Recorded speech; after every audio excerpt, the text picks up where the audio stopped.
Hello, driving intelligence community. One of the things in my channel is to bring older vehicles into the 21st century. Case in point, my 10th generation 2002 F-150.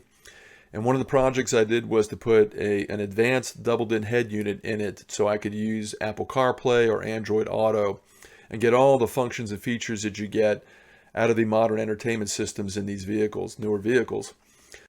Well, a company reached out to me, LAMTTO, and I thought this was very appropriate to my channel because for some of you that don't want to do all the major surgery to put a double-din head unit in where you have to rip the dash apart and revise the wiring, this is a very portable and easily integrated solution.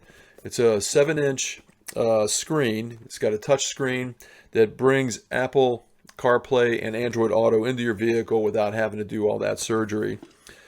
It connects via an MP3 port or through FM transmitter, and it even has its own onboard speakers, so if you don't have that kind of connectivity, you can definitely use it that way. What we're going to do is an open box, and we're going to install it in my 10th Gen F-150 because guess what? That head unit I installed failed, and until I get the new one in, I've got a really nice Toto S8 coming that I'm going to install on that truck. I'm going to use this to give me the functionality that I'm missing without a head unit. So stay tuned. Let's take a look in the box. Packaged well, and right at the top is the unit. Almost looks like a Kindle.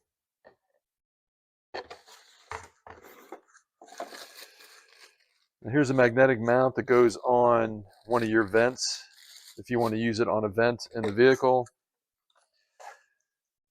Here is the suction cup mount, so you can attach this to your windshield. That's probably what I'm going to use. It does have a power cord that you have to use, so it looks like a USB-C going into your cigarette lighter or your power port. And then it also has an MP3 cable.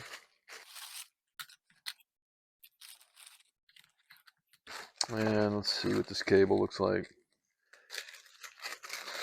So there are all the goodies that come with the kit. And also here is a pad that you can adhesively attach to your dash if you want to do that, and then 100% satisfaction card. Here's my dead head unit, and I actually decided to use the magnetic holder instead because I'm not going to permanently keep this device in here.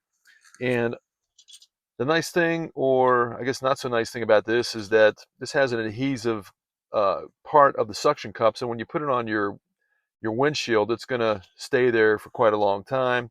Not as easy to remove. So that's good for more permanent application, but I'll use the device for the magnetics. I'm actually going to put it up as high as I can so I don't impede airflow. And this is actually pretty nice. This is a bigger one than I've seen on other applications. All right, kind of had you at a screen there, but here it is.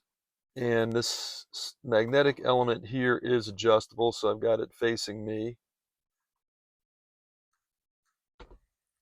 And hopefully the magnetics on this will hold it in place, and it does. I just need to tighten that mount.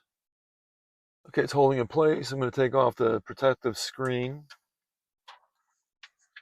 and we'll get it connected. All right, I've got it connected to the device, and we're going to plug it into the power port and see what we end up with.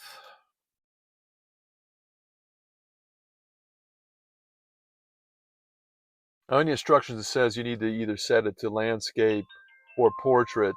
It doesn't automatically do it. Looks like it's already set up for English. And here's the button to change it to landscape. Let's see if it pops up. And it's upside down, so I'm going to have to flip it 180 degrees. No big deal. I had to flip it. As I said, it's not automatic setting itself up to portrait or landscape. All right, now with everything oriented properly, I'm going to go ahead and connect it to my phone. And I can see here that I've got this T86B AABC. I'm going to click on that, and that should give me a code. It gives me a code. I'm going to say pair. I'm also going to allow my contacts.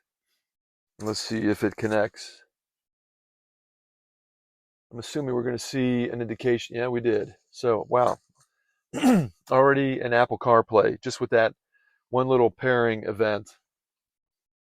So now let's see if we can control the phone. So what do we want to look at?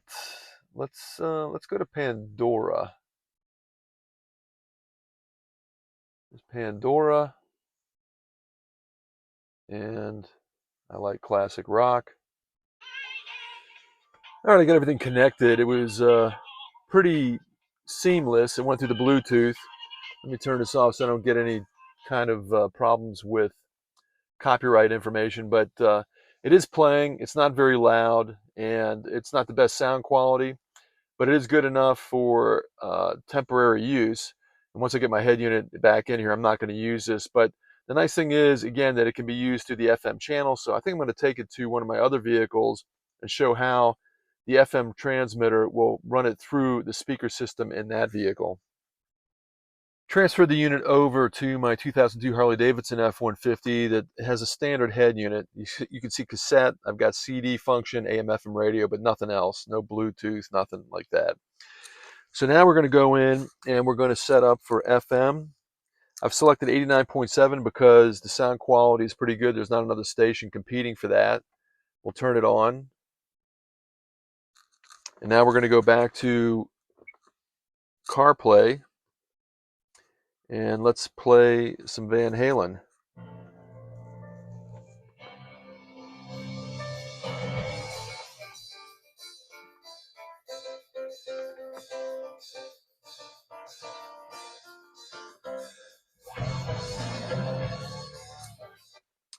I don't want to get into copyright issues, so I've turned that off, but it obviously works.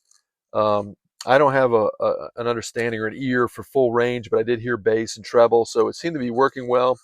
And again, this means you don't have to butcher up your dash in order to use one of these things, and you can transfer it from one vehicle to next, or you can just take it in the house if you have a 12-volt source that works well, or you can use a USB-C. I think you can probably use a USB-C and plug it in somewhere else. And actually, I think before I close out this video, I'll go ahead and test that on a USB-C cord that's plugged into the wall to see if it still works.